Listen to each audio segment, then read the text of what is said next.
influence operations in social media, and why Americans are more vulnerable than Eastern Europeans. Rules of thumb for recognizing the good, the bad, and the bogus online. Kraken Cryptor is a black market leading ransomware strain. SamSam remains active. The U.S. indicts Chinese industrial spies. And what not to look at on your government laptop.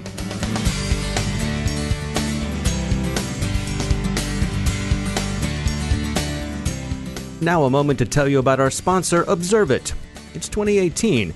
Traditional data loss prevention tools aren't cutting it anymore. They're too difficult to deploy, too time-consuming to maintain, and too heavy on the endpoint.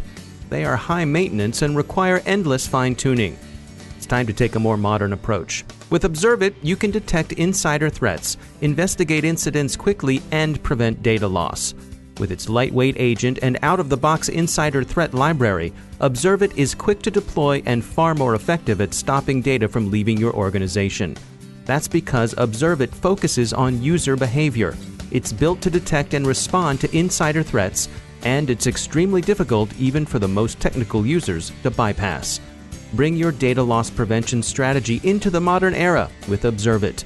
Learn more at observit.com/cyberwire. That's observit.com/cyberwire. And we thank Observit for sponsoring our show. Major funding for the Cyberwire podcast is provided by Cylance. From the Cyberwire studios at Data Tribe, I'm Dave Bittner with your Cyberwire summary for Wednesday, October 31st, 2018. Influence operations of various kinds continue to romp through social media as social networking platforms grapple under election-driven security with the inherent difficulty of content moderation and various other alternative forms of rumor control. Bitdefender and other security companies have been tracking information operations serving up fake news and other forms of propaganda. The focus is naturally enough on next week's U.S. midterm elections, but influence campaigns have been active in Brazil, the UK, and elsewhere. People remain fairly easy marks for stuff served up in the social media groups, which seem to constitute a kind of untrustworthy circle of trust for users. WhatsApp groups in particular are being mentioned in dispatches as fonts of misinformation. The messaging platform is especially popular in Brazil, as BuzzFeed notes, and that country's recent elections have spawned a great deal of politically crafted misinformation. Because WhatsApp is both encrypted and structured as a peer-to-peer network, it's difficult to track which memes are going viral, but such monitoring as has been possible suggests that the platform is just as rife with fantasy, misdirection, and misinformation as its Facebook parent. Americans, too, are apparently suckers for Russian trolling. The Daily Beast has swatted through Twitter's recent dump of Internet Research Agency tweets. The Internet Research Agency is, of course, the Bear Sisters' big troll farm in St. Petersburg. The Daily Beast concluded that the Americans tend to lap this stuff up. The Internet Research Agency's English language service, if we may call it, is assessed by the Daily Beast as being 9 times more effective than its offerings in Slavic and Baltic languages.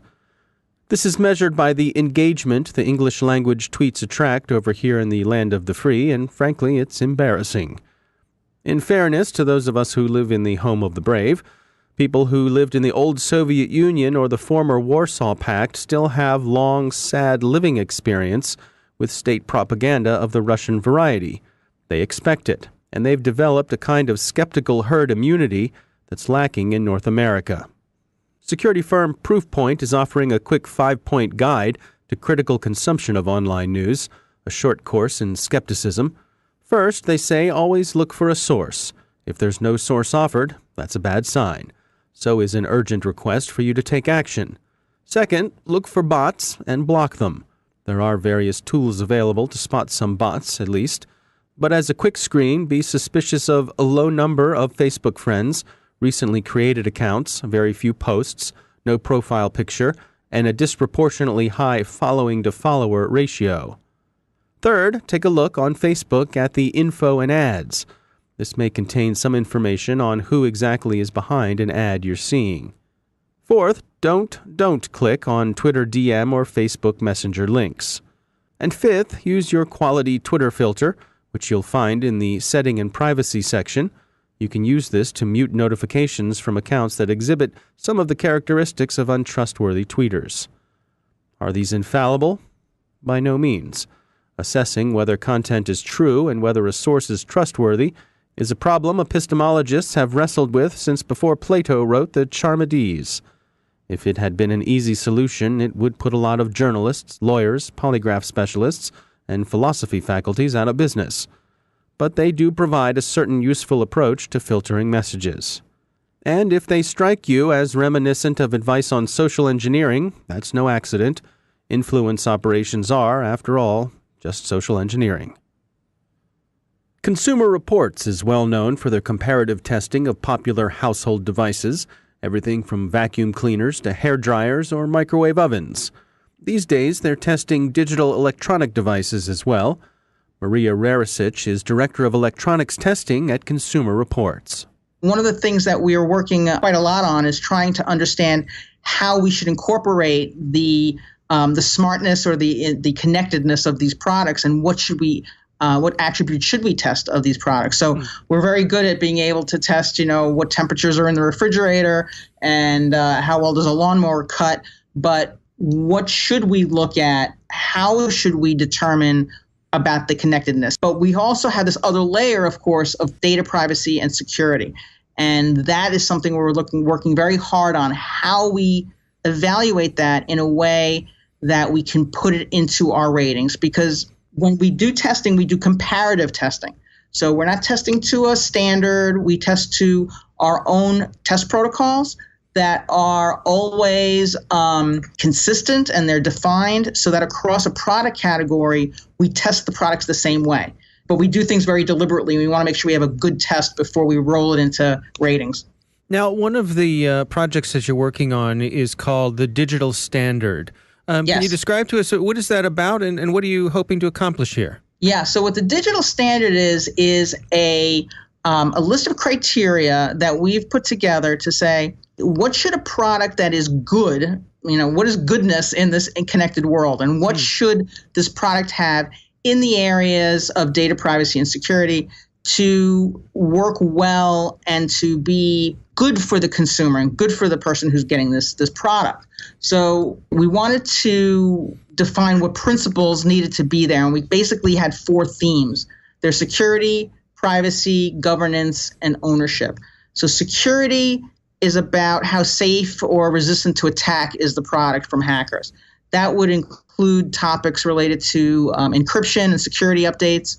Is it private? We have privacy. It deals with permissions and data sharing and consumer control of their data. Can the consumers actually control what data is collected and what happens to it after it's collected by these devices?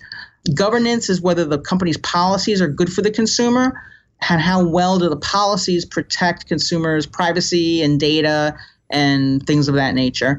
And then ownership is the 4th theme in the Digital Standard. That handles concepts such as the right to repair or permanence of functionality. So those are the themes of the Digital Standard. Then each of those themes have multiple criteria. So the criteria specify what a test should look for. We decided that rather than expressing those criteria from a very technical standpoint, we wanted to anchor them on consumer expectation. So technical criteria for an environment of the room might be the temperature should be between 68 and 72 degrees Fahrenheit. It has such and such humidity. You measure with sensors placed in locations. But we wanted to make these statements of criteria consumer friendly. So in this example, the consumer expectation might be the room should be comfortable. So in the Digital Standard, that expectation might be, I should be able to know what type of data this product is collecting about me.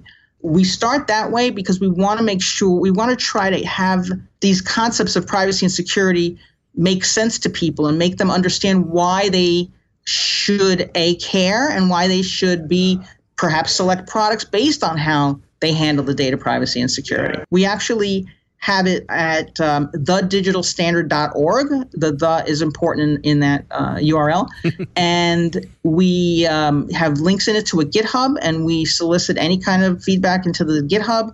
We look at that to try to improve what we're working on there. We also encourage people and other organizations to use it and to test things with it and to exercise it and make improvements in that way. We, Consumer Reports, will use it and are using it for our testing, but we may not use the entire set. It's something like over 40 criteria. It's meant to be a very large umbrella of things that are good in a digital connected product world. That's Maria Rarasich from Consumer Reports. Security companies Recorded Future and McAfee have released their studies of Kraken Cryptor, with particular attention devoted to how the ransomware is distributed through a black market affiliate scheme.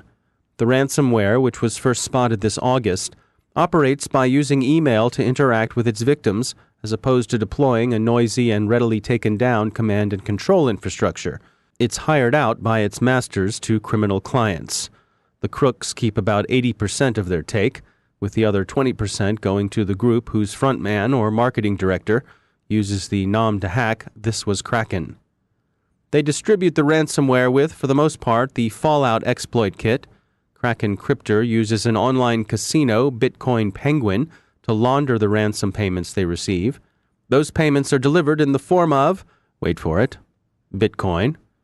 From looking at the countries excluded from attack by Kraken Cryptor, Recorded Future concludes that the gang operates from Iran, Brazil, or former Soviet republics, or perhaps from some combination of these.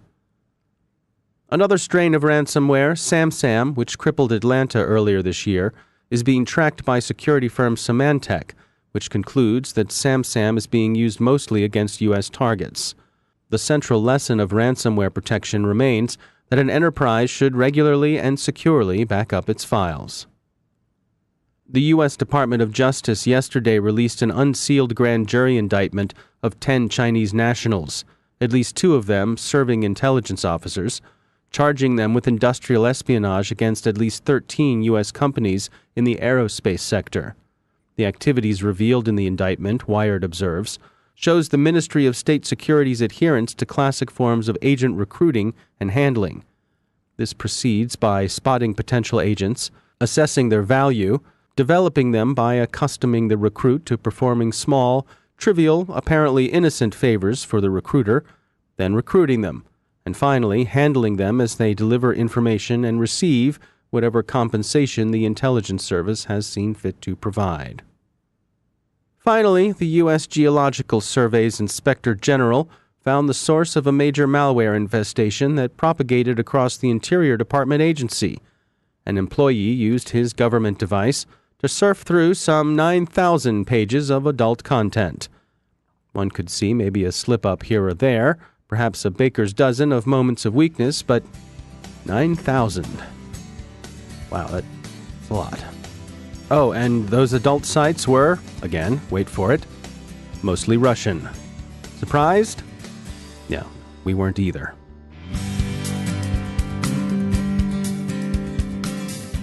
It's time to tell you about our sponsor, ManTech. The cyber threat is growing, but so is the cyber talent gap. By 2019, ISACA predicts a 2 million global shortage of skilled professionals to meet demands. ManTech has the answer. They've been designing, building, and staffing Department of Defense cyber ranges for more than 10 years. With ManTech's Advanced Cyber Range Environment, or ACRE, organizations of any size can develop their own core of cyber professionals. ACRE uses more than a dozen proprietary tools, techniques, and processes to emulate any network environment, regardless of size or complexity. Train, evaluate tools, conduct security architecture testing, and undergo live fire exercises on an exact replica of your own network environment. And do it with instructors who understand both offensive and defensive cyber. ManTech helps you think like your adversary and outmaneuver them. This is Advantage ManTech. See how ManTech can work to your advantage. Go to mantech.com/cyber today. That's mantech.com/cyber. And we thank ManTech for sponsoring our show.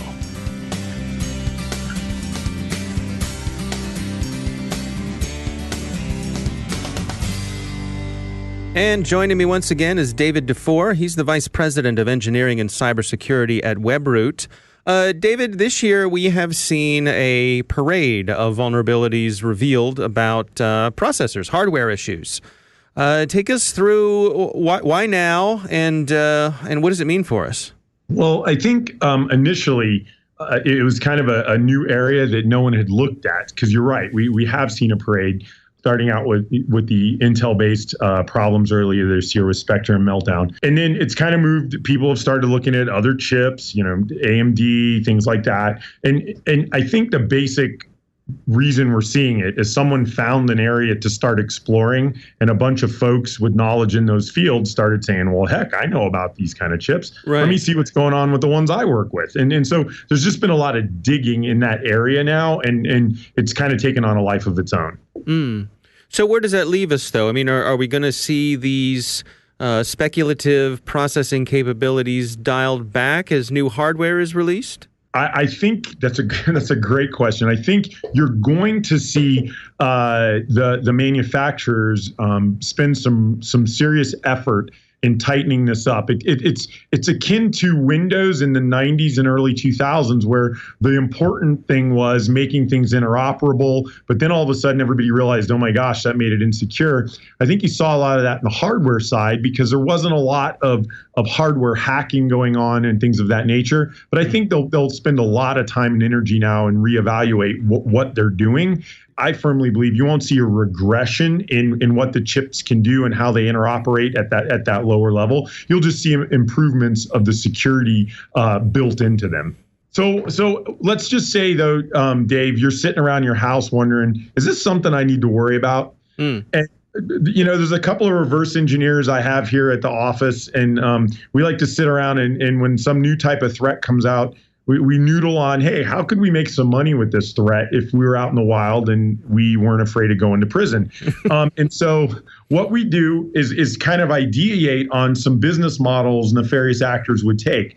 And we got to say, on this chip thing, it is important that if you're a large enterprise or you're, maybe even a government entity or a contractor for a government entity, you want to probably be paying attention to this. Because if nation states or other large, competitive actors may have an interest in you, this is something they may want to do to get into your environment. But I got to tell you, David, it's really hard stuff. This isn't like downloading some malware, taking advantage of a flash exploit, and boom, I own your machine. It's a little bit more work than that, and by a little, I mean considerably. And so for your listeners, my home computer, I'm not too worried about it. But for those, the percentage of your folks who do have to support large enterprises, they might want to just take the time to inventory what they've got in-house and maybe what steps they should take to prevent or block these types of threats from exposing themselves. Now, the cloud providers, they've been on top of this in terms of applying the patches and so forth, right? That is true. When it first came out, everybody was kind of worried. Well, if I'm if I'm hosting something in the cloud, and can I get to the operating system through my my hypervisor and get to the chip? And there was concerns around that. But they have been on top of it, and I say that not because Amazon or Google or Microsoft call me up and they're like, Dave, we're on top of this. I'm more saying it from the perspective of, we haven't seen any big outbreaks. So I really think they took this seriously, because they did say they were, and we haven't seen any major issues around it. All right. Well, obviously, it'll be interesting to see what comes the rest of the year and moving forward. David DeFore, thanks for joining us. Hey, great being here, David. And that's the Cyberwire.